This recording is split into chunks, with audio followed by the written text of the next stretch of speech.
Hey everybody, welcome back to another episode of The Wealth Around Us. Here at SHTF Alley, we're just going to kind of gear up to show you a request I've been meaning to get done for a really long time. This guy asked me to explain to him exactly how my personal gasifier worked and how you could make one yourself and what it was made out of and yada yada yada, just show me the money. Alright, well here is where I show you the money. What you have here is my answer to jetboil. And I looked at jetboil units, and what jetboil units do is boil about, I think, like 3 cups of water very, very fast. I mean, it can boil within, like, I think it's like 90 seconds or some ridiculousness like that. And I got looking at them, and they're expensive. They're a little bit, oh goodness, we have an invader here. They're a little bit expensive. They're a little bit hard to mess with. As far as getting the gas cylinder attached and, finding level ground to do it and whatnot. And I figured, well, hell, why not just try to build something? So I went Wealth Around Us style, completely low-tech, completely affordable stuff. Anybody can find this material laying around. And with a couple hand tools, fashion yourself a gasifier. So here it goes. That is Jinx, and obviously I have her full approval. But what you're seeing right here is just 2 cans, and what I will have this done is filled up with wood, like hickory or something, or scraps, or just stuff I know that is going to burn real hot and give off a lot of gases without being too chunky. They've got to be kind of chipped up. It's got to be in smaller pieces, so you got to break it up with your hands. But I always bring it preloaded, and it's always going to have one of these in it on top. And it's important that you light it from the top, not the bottom. But this gets it going pretty good. And as it gets going, it begins gasifying. Now, what I'm going to show you here, come on, James.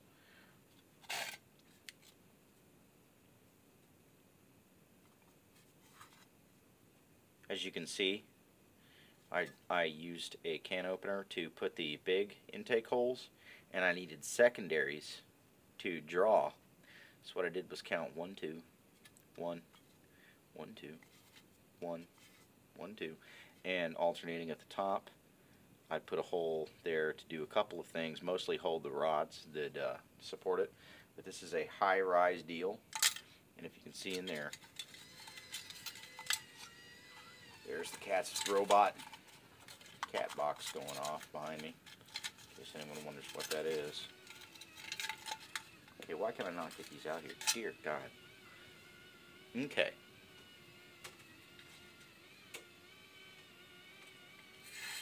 You first add this one. And these can be stowed in here with the wood too. It's really, I fill it all the way, almost all the way up to there with wood, and then I put a fire packet on it, and I leave it in its collapsed position. And because of that, it doesn't really lose. You find a few wood chips in your bag, but you don't find much. It's very efficient at, you can gather tinder and stuff while you're walking. You put that on there, and there you have it. That is the personal gasifier, and it does indeed gasify. I've talked to some experts, and they watched my videos in the dark for first using it, and they said that is indeed gasification. It's very primitive form. Now, paying attention to the overall construction is important. Those right there are the fire holes, and you will notice that each one of these slashes that I've made in the can is swelled out to act as a venturi, or like a turbine. And what that does is it gets the gases swirling and increases the temperature. Right about here is where the combustion occurs, about that level up. So you want a volcano of fire, fiery gases to maintain itself going around in the top, and that seems to be what did it. I built one just like it recently, and it wouldn't gasify. That right there, the little ceiling vent type effect, you can see each one of those is swollen out to create a venturi effect. And that is the one thing you got to watch out for this thing. You got to do that to it and make sure that it sits level. That's why I put the L shape on that one and bent it a little, just that I can know that is 0 and that is level. Now this, you don't want to put a pan or anything right on this. You want to actually build, like, put 2 cinder blocks or something and put your, grate right over that, and then you can put your pan or whatnot over it.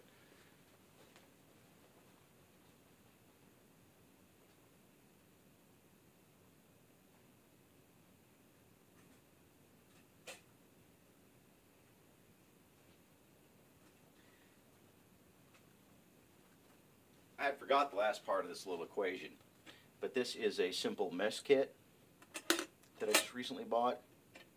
I think it was $6. It's pretty standard. You've got a little jerry pot in there with a lid and a measuring cup that also acts as a canteen cup, and this thing is the pan. You wouldn't want to set it right dead flat on top of it, because first of all, that is what's going to happen. It's not very stable and it will fall. But if you manage to erect some sort of a stand for it, this would sit right on top of it, and I'm certain this would boil water with comparative ease compared to a jetboil. And so that was my whole idea. I just wanted to have something I could preload with wood, have a single about half-hour long burn on a single load, and just be able to take it in with me and know that I'll have something dry to start, combustion or fire with and all that. It burns very, very hot, as you can see from the metal disfiguration, that it burns real hot and it burns real evenly for about half an hour. And that's exactly what I set out to do, and fortunately I just kind of bumbled onto it.